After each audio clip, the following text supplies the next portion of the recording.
Pleno rekapitulasi suara pemilu 2024 Kabupaten Mapi, Papua Selatan, Selasa lalu diwarnai kericuhan. Massa pendukung caleg berusaha menyerang anggota BPD, komisioner KPU, dan aparat keamanan yang berjaga di kantor KPU. Sejumlah caleg yang tak puas dengan hasil pleno mengerahkan massa pendukungnya untuk menyerang anggota BPD maupun komisioner KPU Mapi. Untuk mengendalikan situasi, aparat melakukan tindakan tegas dengan melepas tembakan gas air mata.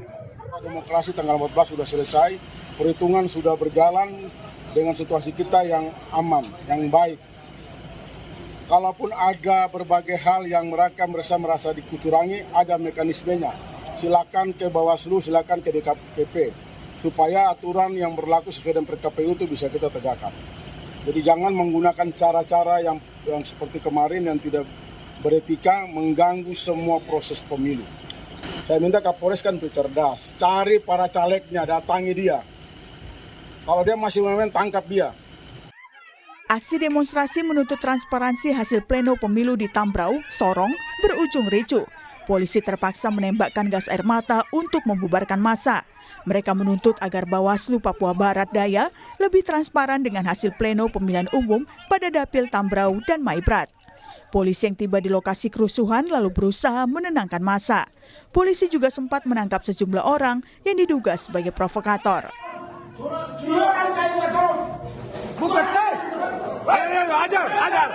Kericuhan juga terjadi saat rekapitulasi hasil pemilu 2024 di tingkat Kabupaten Halmahera Selatan, Maluku Utara. Kericuhan ini bermula saat saksi dari salah satu partai protes hasil rekapitulasi. Saksi juga menuding hasil rekapitulasi tidak sesuai dengan form C1 dan plano. Perdebatan semakin memanas, bahkan salah satu saksi sempat melakukan penganiayaan kepada Ketua PPK Kecamatan Gane Barat Utara. Jika ada selisih maka harus di-cross-check. Jadi data yang misalnya kalau di kabupaten itu kecamatan ya, misalnya di kecamatan tentu ada data yang berbeda. Maka di-cross-check mana yang benar pasti nanti bisa diketahui dari data itu, sehingga itu ada penyelesaian. Tidak boleh misalnya menggunakan kekerasan untuk melakukan hal-hal yang di luar substansi ya. Jadi itu harus kita jaga bersama. Massa pendukung calon anggota legislatif DPRD mendatangi lokasi pleno rekapitulasi tingkat kabupaten yang berlangsung di Hotel Harper Cikarang, Kabupaten Bekasi, Jawa Barat. Massa meminta KPU Kabupaten Bekasi untuk menghentikan penghitungan suara di Kecamatan Pebayuran yang dinilai syarat dengan kecurangan. Badan Pengawas Pemilu atau Bawaslu Kabupaten Bekasi menyebut pihaknya telah menerima laporan dugaan tindak pidana pemilu dari pendukung salah satu calon anggota legislatif. Kalau dari Bawaslu pada prinsipnya ya kan kita menjalankan pleno ini berdasar sesuai dengan peraturan KPU. Nah, ketika ada terjadi permasalahan-permasalahan ya kita selesaikan di sini. Terlepas apakah kemudian dengan cara apa, tinggal KPU dengan saksi untuk mengkomunikasikan. Gitu. Pada prinsipnya kita kan bisa menyampaikan itu kepada KPU, itu bentuknya kan bahasa kita itu bagian dari rekomendasi gitu. Rekapitulasi hasil perolehan suara KPU berlangsung hingga 20 Maret 2024. Sudah semestinya semua hasil suara pemilu diperoleh secara jujur dan adil tanpa ada kecurangan. Tim Liputan, Kompas TV. Proses rekapitulasi suara hasil pemilu 2024 masih berlangsung secara berjenjang, mulai dari tingkat daerah hingga pusat. Namun sayangnya proses rekapitulasi suara yang sedang berlangsung ini di sejumlah daerah berlangsung ricuh. Peserta pemilu menuding telah terjadi kecurangan. Lalu bagaimana solusi atas masalah ini? Pagi ini kita akan bahas dengan sejumlah narasumber, diantaranya anggota Dewan Pembina Perludem Titi Anggreni, lalu Profesor Muhammad Al-Hamid, Ketua Bawaslu periode 2012-2017, serta Wakil Ketua Umum Partai Amanat Nasional Viva Yoga Mauladi. Selamat pagi semuanya. Selamat pagi Mas Radi. Waalaikumsalam warahmatullahi wabarakatuh. Saya mulai dari Mas Viva deh, sebagai peserta pemilu nih di Partai Amanat Nasional sendiri sejauh ini bagaimana mengawal suara? Mas Viva, apa saja yang dihadapi di lapangan?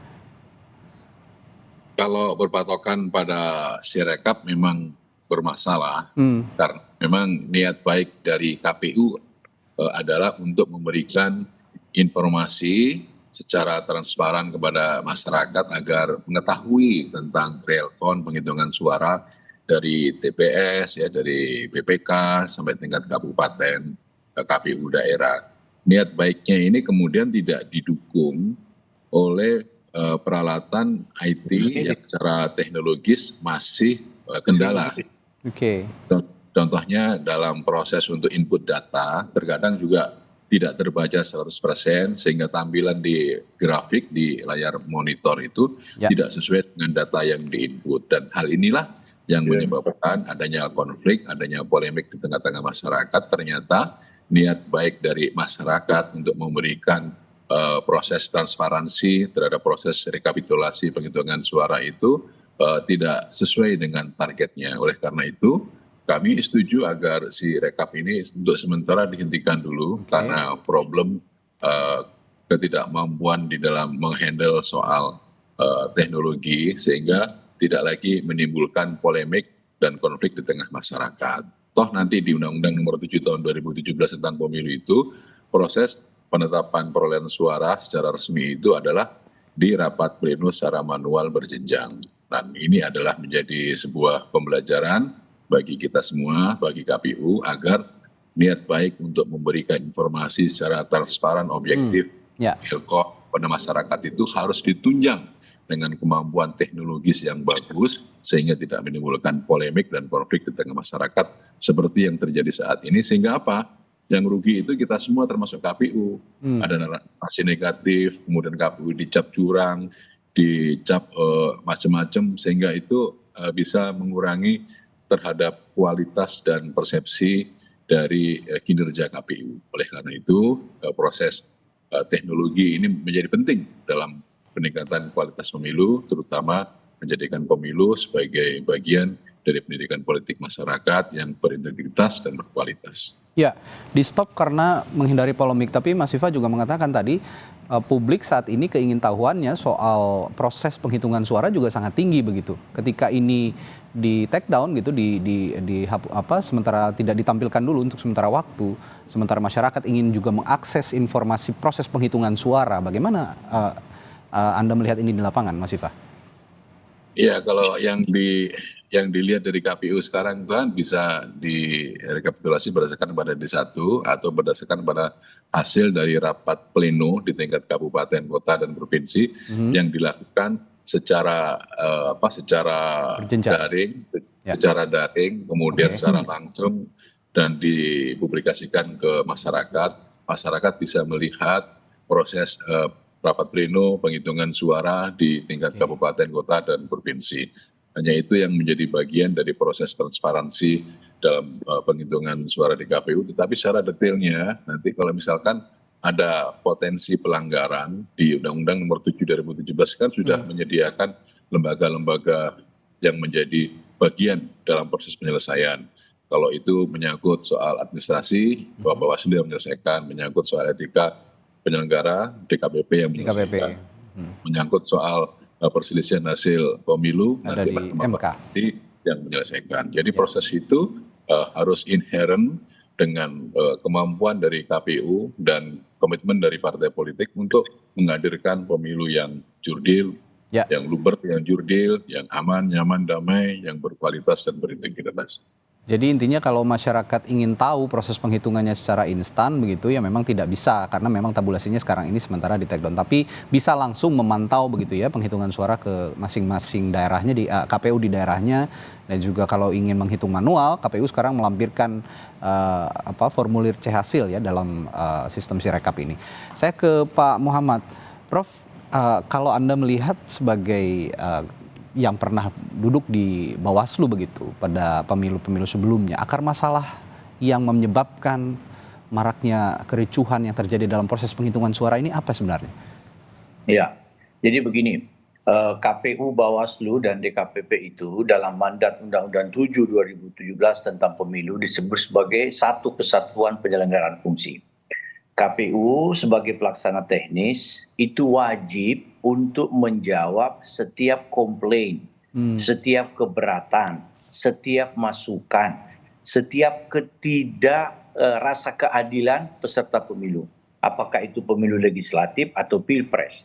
Nah, kalau KPU misalnya itu bisa menjawab apa yang menjadi protes di setiap momen-momen atau tingkatan rekapitulasi, seharusnya apa yang ditayangkan oleh Kompas TV tadi dalam pengantar tidak terjadi. Ya. Tidak ada keributan. Jadi KPU itu harus merasa, ya, sebagaimana tagline-nya selama ini kita tahu sangat bagus. KPU melayani. Saya ulangi, KPU melayani. Melayani apa? Melayani semua hal yang menjadi mungkin pertanyaan publik. Ya, karena memang salah satu ukuran pemilu berintegritas itu bahwa adanya mekanisme penyelesaian keberatan terhadap peserta pemilu. Nah, saya membaca ada perilaku-perilaku oknum penyelenggara di tingkat bawah ya, yang kita lihat dalam beberapa tayangan Kompas TV tadi, yang sepertinya tidak welcome terhadap protes-protes peserta pemilu. Padahal kalau itu dijawab, kalau itu dijelaskan, kalau itu dilayani, maka masalah itu bisa selesai di tingkatan itu. Misalnya rekapitulasi kecamatan. Ini pengalaman kita, apalagi Bang Viva ini adalah politisi senior yang menurut saya sudah sangat lama memahami bagaimana proses-proses pemilu kita dan punya pengalaman luar biasa. Seharusnya problem yang terjadi di kecamatan itu diselesaikan di kecamatan. Jadi jangan menabung masalah, istilah saya, jangan menabung masalah. Misalnya begini, ada caleg atau ada saksi partai yang melakukan komplain di proses rekapitulasi kecamatan. Kalau itu dijawab, diluruskan misalnya, sepanjang sesuai ketentuan perundang-undangan, itu selesai di kecamatan. Jangan ada kalimat yang seakan-akan mengatakan, sudah, kalau Anda tidak terima penyelesaian ini, Anda isi berita acara, mesti ada rekapitulasi kabupaten. Ya, nah, saya sering mendengar ada oknum PPK yang menggunakan tameng itu ya untuk mengkanalisasi keberatan dari peserta pemilu. Nah, itu problemnya yang membuat kadang-kadang masyarakat tidak bisa menerima atau peserta pemilu tidak bisa menerima. Oke. Nah, kalau kita bicara penyelenggara pemilu kan ya, saya juga sepakat dengan Pak Muhammad. Kita tidak hanya bicara KPU di pusat, provinsi, kabupaten kota, tapi juga di kecamatan, bahkan juga ke petugas KPPS begitu ya. Itu juga salah satu unjuk tombak yang penting untuk bisa menjelaskan kepada semua pihak yang mengajukan keberatan dalam proses penghitungan suara. Nah, kalau di PPK ini juga tidak bisa menjawab, kalau dikatakan Pak Muhammad tadi menabung masalah gitu ya. Ini apa yang salah? Apa BIMTEK-nya dari pusat atau dari jenjang yang lebih tinggi ini tidak sebaik yang diharapkan? Itu salah satu, ya. Itu salah satu saya kira, karena kita tahu KPU tidak tersedia cukup dana untuk membimtek seluruh petugas penyelenggara ad hoc. Ya, jadi di kecamatan itu sebenarnya adalah paling krusial proses tahapan penghitungan suara. Saya sering memberi semangat, tapi dengan sedikit menggelitik teman-teman kecamatan, bahwa karena dia ad hoc, berpikirnya juga ad hoc. Ya, maksud saya begini, masa tugas PPK itu ya, atau di Bawaslu namanya Panwaslu kecamatan itu kan ad hoc, hanya beberapa waktu saja ya. Nah, kadang-kadang karena dia ad hoc, sebagian berpikir ad hoc juga. Maksudnya apa? Dia hitung gajinya tuh, ini tidak semua ya, saya mengatakan oknum. Dia akan menghitung salary dari negara. Misalnya saya menjadi petugas PPK 1 bulan atau 2 bulan 1,2 juta, saya nggak tahu sekarang berapa. Nah, kalau dia digoda oleh oknum peserta pemilu, oknum caleg atau oknum tim sukses, maka dia bisa mendapatkan beberapa puluh kali daripada gajinya itu ya. Itu yang saya mengatakan berpikir ad hoc. Ya, sekali lagi perhatian kita harus bagaimana menjaga teman-teman ad hoc ini komitmennya sama dengan penyelenggara yang bersifat permanen, KPU RI, KPU provinsi dan KPU kabupaten kota. Bahwa tugas Anda ini walaupun ad hoc tetapi adalah garda terdepan yang menentukan integritas proses dan hasil pemilu. Jadi kalau saya lihat pun kalau ada BIMTEK dengan dana yang minim begitu ya, BIMTEK-nya dengan sisi psikologis yang lebih kuat begitu kira-kira Prof ya? Iya, karena itu BIMTEK salah satunya ya. Ya, karena masalah ini kan bicara apa namanya sisi psikologis seorang penyelenggara pemilu di tingkat bawah gitu. Kalau sudah bicara pendapatan dan juga ini kan hanya ad hoc, ini memberi semangat secara psikologis juga penting begitu kira-kira ya Prof ya. BIMTEK itu salah satunya Mas, tapi jauh lebih penting adalah bagaimana menanamkan komitmen nilai-nilai integritas. Baik. Nah, ini DKPP berperan. Ya, DKPP, KPU Bawaslu Pusat berperan. Oke, kalau bicara adil Mbak Titi, kalau pengen dibilang adil buat semua pihak gitu. Kayaknya sekarang kan teriaknya ini tidak adil, curang dan segala macam. Solusinya apa kalau melihat sekarang sudah berteriak semua tidak adil dan curang begitu? Ya, mau tidak mau memang semua pihak harus berbenah. Penyelenggara pemilu terutama karena salah satu ketidakpuasan itu berangkat dari penyelenggara pemilu dan proses penegakan hukum serta penyelesaian keberatan yang memang sudah disediakan undang-undang. Tadi Pak Viva menyampaikan kalau publik tidak bisa melihat misalnya diagram atau numerik angka hasil bacaan Sirekap, maka bisa melihat formulir D hasil. Saya coba cek dari daerah saya saja sendiri.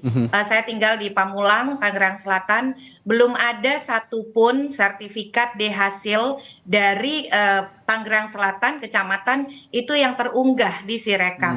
Termasuk juga misalnya untuk D hasil kecamatan Pamulang itu sama sekali belum ada satupun yang terunggah. Termasuk juga di Kelurahan Benda Baru misalnya, C hasilnya itu dari 122 TPS belum satupun terunggah. Disinilah yang membuat publik itu menjadi bertanya-tanya, karena ruang-ruang berjenjang yang terlalu lama dari TPS sampai ke penetapan hasil secara nasional oleh KPU pada 20 Maret, itu kan tidak bisa diikuti oleh masyarakat. Nah, dengan bantuan teknologi, sebenarnya ini bisa menjadi penghubung untuk mendapatkan tadi transparansi dan akuntabilitas. Persoalan yang kita hadapi hari ini, Mas Radit, sebenarnya juga terjadi di Filipina. Itulah yang kemudian mereka beralih menggunakan teknologi secara serius yang mereka sebut dengan electronic counting machine. Karena ternyata konflik ketidakpuasan itu sebagian besar dikontribusikan oleh penyelenggara. Apakah misalnya karena ketidakmampuan membangun komunikasi publik, tadi seperti disampaikan oleh Prof. Muhammad, ataukah memang yang kedua kerentanan dalam praktik kecurangan ataupun manipulasi suara. Karena peserta pemilu itu yang penting buat mereka selain menjadi peserta pemilu adalah mendapat kursi. Dan untuk mendapat kursi, hulunya adalah di suara. Nah, ketika suara misalnya menimbulkan keraguan terhadap validitas dan akurasi, itu yang kemudian rentan sekali menimbulkan ketidakpuasan seperti yang ada di layar. Nah, misalnya di Papua, KPU Kabupaten menetapkan hasil tanpa ada rekap distrik. Itu jelas pelanggaran begitu. Tapi apakah semua pelanggaran terselesaikan dengan baik? Tadi Prof. Muhammad sudah menyampaikan, ternyata tidak semua diselesaikan dengan baik dan memuaskan. Ya, akhirnya terjadi ketidakpuasan yang berujung bahkan sampai pada kekerasan. Gitu. Oke, baik. Ya, lalu kenapa saya juga undang Mas Viva pagi hari ini? Karena Mas Viva ini saya baca informasi juga di beberapa media online gitu ya, bahwa ada tudingan dari Partai Keadilan Sejahtera bahwa PAN sudah menggelembungkan suara.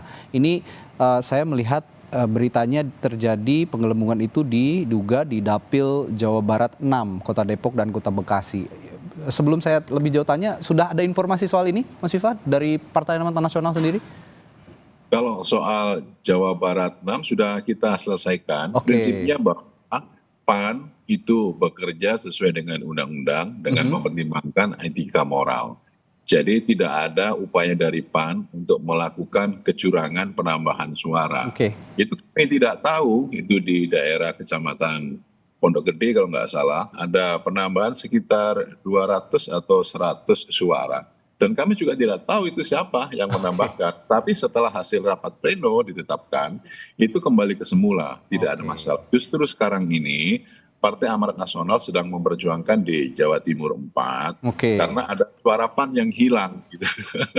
Jadi inilah, para penyelenggara itu Prof, ternyata juga dalam hal komunikasi dan soal untuk membuat proses pelayanan agar tidak ada tabungan sampai ke atas, itu jadi masalah.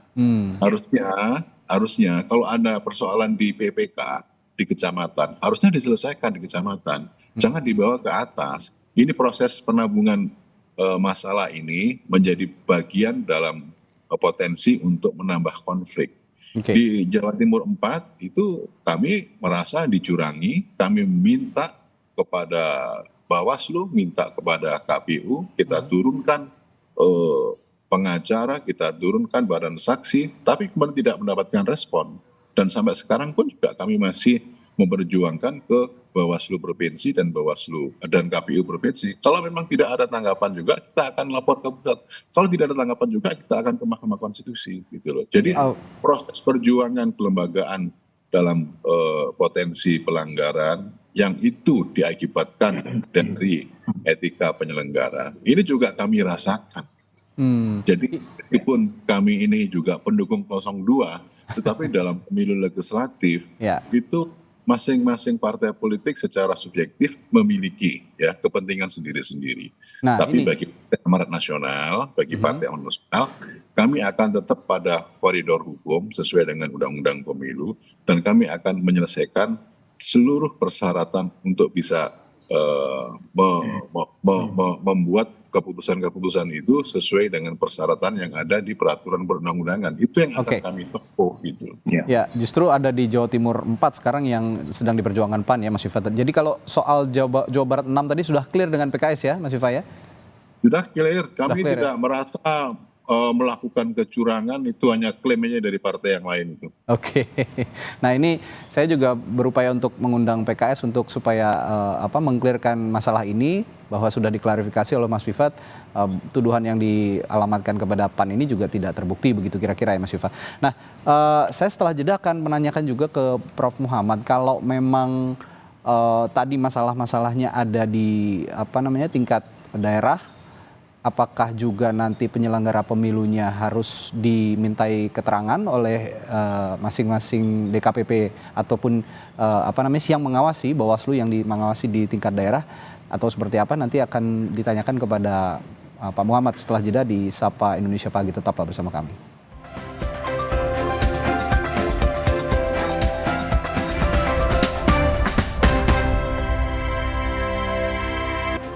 Ya, kalau ada ribut-ribut soal kecurangan di daerah yang diduga banyak melibatkan penyelenggara pemilu juga, tadi saya tanyakan ke Pak Muhammad, Prof Muhammad, kalau memang di daerah banyak juga yang melibatkan penyelenggara pemilu, nah peran Bawaslu juga sebagai pengawas penyelenggara pemilu juga ini, dan juga peserta pemilu, menyelesaikan permasalahan ini di daerah secara berjenjang bagaimana? Ya, jadi begini. Tadi Bang Viva sudah menurut saya paripurna menjelaskan tentang bagaimana proses-proses penindakan terhadap penyelenggara pemilu yang tidak taat asas. Kita punya satu lembaga etik namanya Dewan Kehormatan Penyelenggara Pemilu. Di era Profesor Jimli, ketua DKPP pertama, semua pelanggaran etik di semua tingkatan, pusat sampai dengan ke TPS, itu diselesaikan oleh DKPP. Lalu dievaluasi, ada rentang kendali yang terlalu jauh. Akhirnya di era Pak Harjono dan kami melanjutkan selaku DKP berikutnya, itu kita beri kesempatan, kita beri ruang, kita beri kepercayaan, kita beri atribusi kepada KPU dan Bawaslu untuk menyelesaikan jajarannya yang tidak taat asas pada tingkat ad hoc. Jadi kalau ada ad hoc, tenaga-tenaga penyelenggara ad hoc yang tidak taat asas dan diduga melanggar etik, itu diselesaikan oleh KPU dan Bawaslu secara internal. Yang diselesaikan oleh DKPP adalah penyelenggara permanen, KPU RI hingga KPU Kabupaten, Bawaslu RI hingga Bawaslu Kabupaten Kota. Tapi menurut saya jauh lebih penting KPU itu mengawasi secara internal. Ya, jangan sampai bahwa masyarakat yang menemukan ketidakdisiplinan itu. Ya, saya sangat simpatik satu sikap KPU RI ketika memberhentikan penyelenggara pemilu di Malaysia, PPLN Malaysia itu kan diberhentikan oleh KPU RI tanpa menunggu sidang DKPP. Itu menurut saya sikap respon cepat yang sangat tepat. Harusnya yang seperti ini juga diterapkan juga begitu ya di dalam negeri. Kira-kira begitu untuk memberikan efek jera, Pak Muhammad ya? Iya, nomor satu efek jera, nomor kedua menyelamatkan pemilu. Jadi orang-orang yang sudah terindikasi kuat tidak taat asas di tingkat ad hoc, jangan menunggu sidang etik. Langsung periksa secara internal, lakukan klarifikasi. Kalau dia terbukti tidak taat asas, berhentikan untuk menyelamatkan tahapan pemilu. Itu penting itu, Mas. Tapi begini Pak Muhammad, saya yakin dan juga paham bahwa Bawaslu juga harus mengawasi begitu banyak elemen begitu dalam penyelenggaraan pemilu, mulai dari penyelenggara pemilunya sendiri dalam hal ini KPU, belum juga peserta pemilu, partai politik dan tim sukses capres pilpres begitu ya, di capres cawapres. Nah, tapi kalau banyak juga yang menyesalkan peran Bawaslu saat ini, kenapa kok sudah ramai-ramai baru menindak di saat sebelum proses pemilu ini berlangsung, pengawasan juga tidak terlalu ketat begitu, sehingga terjadi celah-celah pelanggaran dan kecurangan itu, Pak Muhammad. Iya, jadi memang Bawaslu juga itu punya keterbatasan ya. Sejak era saya itu kita dulu malah tidak punya pengawas di setiap TPS di era saya karena alasan APBN yang tidak memadai. Sekarang alhamdulillah setiap TPS kita itu sudah ada satu pengawas TPS. Tapi itu pun juga tidak cukup. Karena misalnya pengawas tingkat kelurahan, dia mengawasi sejumlah banyak RT RW. Jadi memang saya setuju bahwa Bawaslu ini harus dibantu. Apa yang dikerjakan oleh Mbak Titi dan teman-teman masyarakat sipil ini adalah salah satu cara untuk meringankan tugas Bawaslu sebenarnya. Menemukan potensi-potensi kecurangan. Nah kita berharap ya Bawaslu itu responnya cepat. Quick respon. Itu yang kita harapkan. Supaya orang tidak berpikir macam-macam. Kalau responnya lambat, orang hanya kemudian mengatakan, oh ada apa ini? Seperti yang terjadi Sirekap. Sebentar nyala, sebentar mati, sebentar tampil, sebentar. Ini kan menjadi pertanyaan, sebagaimana Bang Viva sampaikan tadi. Kita jadi ragu, apa yang dikelola ini transparan, akuntabel. Nah ini satu hal yang menurut saya catatan teman-teman Bawaslu, ketika menemukan pelanggaran, atau ketika menerima laporan pelanggaran, itu dilakukan proses yang lebih cepat. Jangan menunggu durasi akhir. Jadi memang Bawaslu punya durasi akhir ya, tapi kita berharap dia menggunakan di awal-awal ketika laporan itu ditemukan, betul. Ya, saat penyelenggaraan pemilunya juga belum seintens sekarang begitu ya. Ini harus bisa dideteksi sejak dini. Saya ke Mbak Titi lagi. Mbak Titi, kalau melihat peran pengawas pemilu di daerah sejauh ini, ketika tadi Pak Muhammad juga Prof Muhammad mengatakan ketika ada gesekan di bawah begitu, ketika ada saksi yang protes, partai politik atau peserta pemilu yang lain yang protes, KPU tidak bisa menjawab. Nah, peran Bawaslu di mana pada saat KPU tidak bisa menjawab ini, Mbak Titi? Iya, Mas Radit ya. Jadi tidak ada penyelenggara pemilu sebesar sebanyak seperti di Indonesia. Apa sih yang tidak ada di Indonesia? Ada KPU, ada pengawas pemilu Bawaslu sampai ke tingkat TPS, ada DKPP, tapi ada satu persoalan, tidak efektif. Nah, jadi ketika pendekatannya adalah mengadakan personel, tetapi tidak ditopang oleh efektivitas kerja, persoalan ini akan terus berulang. Yang ada adalah pendekatannya terus menambah pengawasan, tapi tidak dengan ikutan keluaran efektivitas kerja. Itu persoalan besar di lembaga penyelenggaraan pemilu kita yang Prof Muhammad tadi sebut sebagai satu kesatuan fungsi penyelenggaraan pemilu.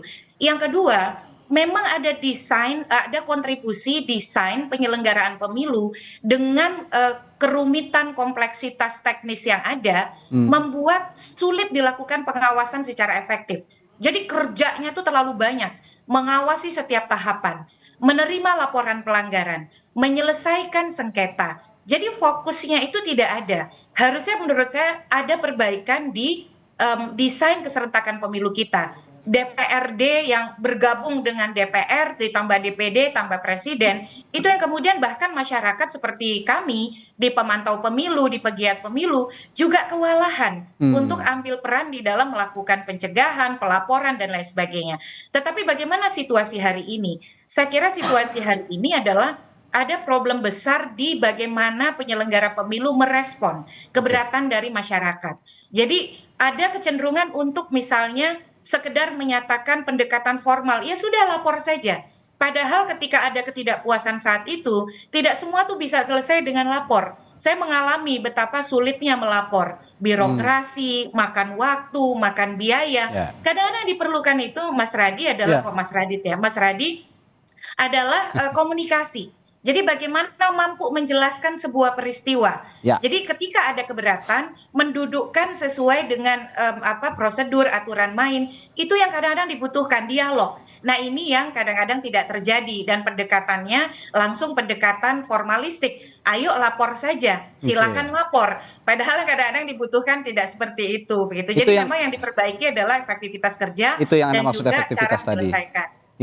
Nah yang juga jadi perhatian partai politik atau peserta pemilu ya siapapun itu, ini kan sebenarnya sudah diberikan sosialisasi ya soal aturan bagaimana mengikuti proses pemilu begitu.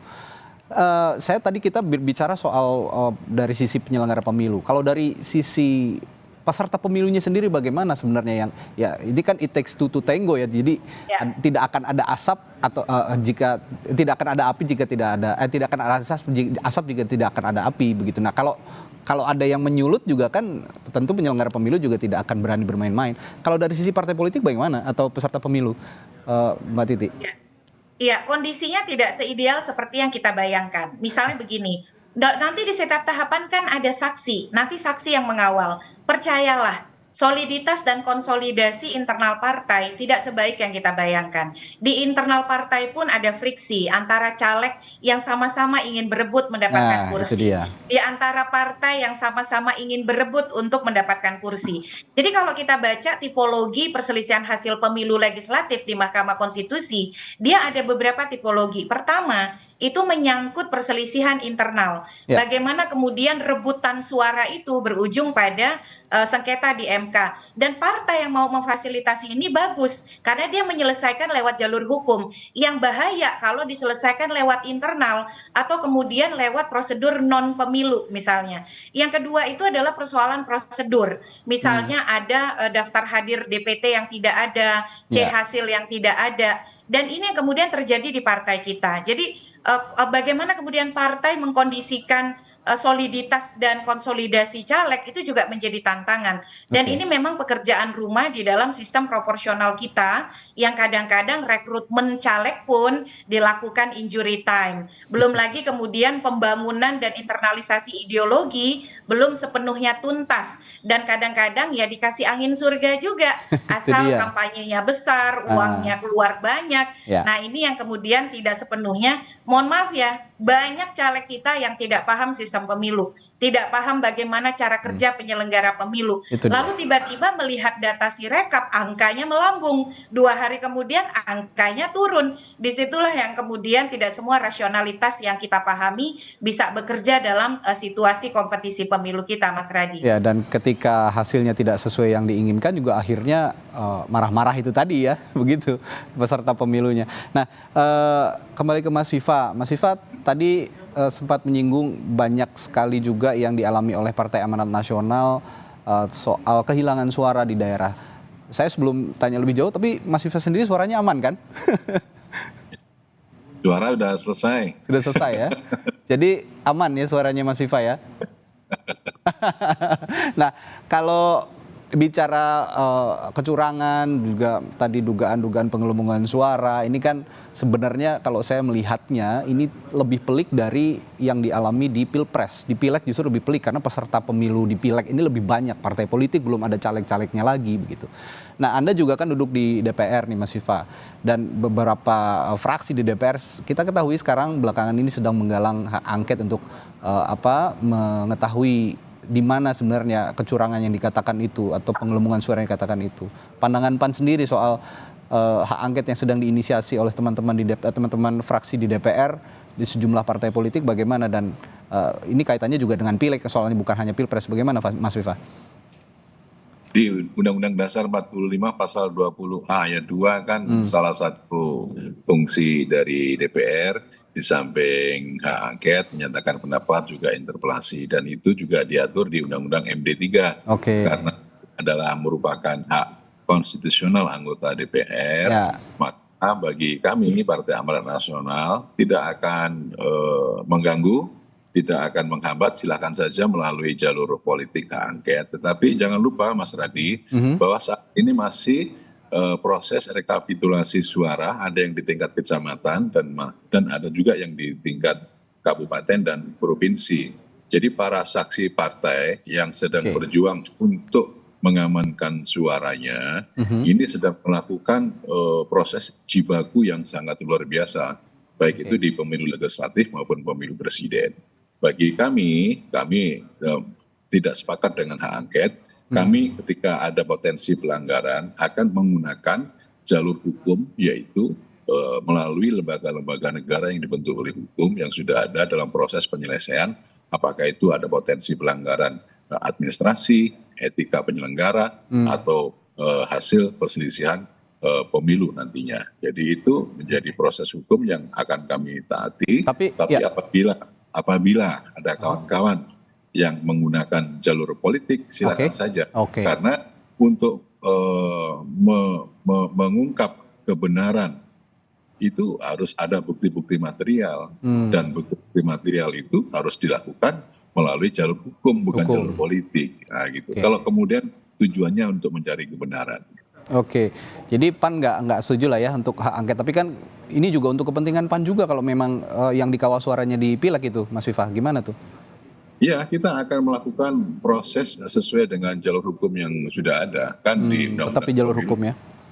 Kan proses itu, dan kami akan berjuang semaksimal mungkin karena ternyata proses perjuangan itu juga tidak ringan. Intinya bahwa dalam segala cuaca pemilu serentak ini merupakan kegiatan yang sangat luar biasa, bukan hanya bagi partai politik atau penyelenggara pemilu, tetapi juga menjadi agenda nasional yang harus menjadi bagian penting dalam proses untuk membangun peradaban demokrasi di Indonesia. Dan ini menjadi tantangan ke depan untuk para penyelenggara pemilu, harus selalu setiap hari meningkatkan kualitas dan integritasnya, karena bagi kami merasa bahwa kita akan terus berjuang untuk meningkatkan kualitas demokrasi, dan para penyelenggara pemilu juga harus mengupgrade dirinya dalam hal peningkatan kualitas dan integritas agar bisa bekerja dengan baik. Artinya output misalnya kalaupun memang ini bergulir gitu ya, hak angket di DPR ini kan secara politik memang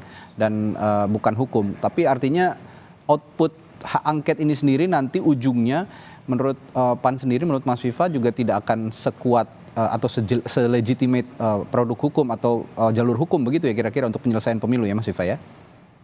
Ya, sampai saat ini kan belum ada satu partai politik pun yang secara resmi mengajukan hak angket. Dan ini akan kita cermati, dan hak angket itu tidak akan bisa untuk menggugurkan atau menggagalkan hasil pemilu.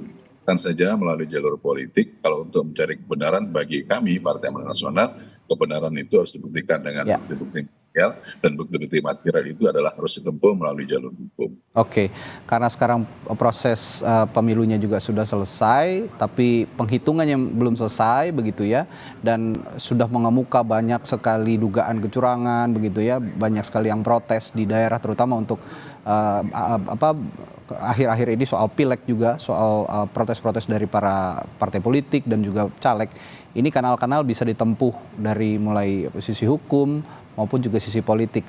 Ini perihal pilihan saja begitu ya dari peserta pemilu untuk menempuh jalur mana. Ada jalur hak angket secara politik. Tadi Mas Viva mengungkapkan kalau PAN lebih baik menempuh jalur hukum. Ada kalau penyelenggara pemilunya juga bisa diproses di DKPP, atau peserta pemilunya juga bisa di MK nanti untuk sengketa hasil pemilunya. Nah, jadi kanal-kanal ini nanti bisa digunakan jika memang kecurangan pemilu ini yang sekarang akhir-akhir ini digaungkan makin meruncing begitu ya ke depan. Tapi kita semoga berharap ini juga bisa diselesaikan sebelum tanggal 20 Maret pada saat penetapan suara pemilu 2024. Baik, terima kasih narasumber kami pagi hari ini di Kompas TV.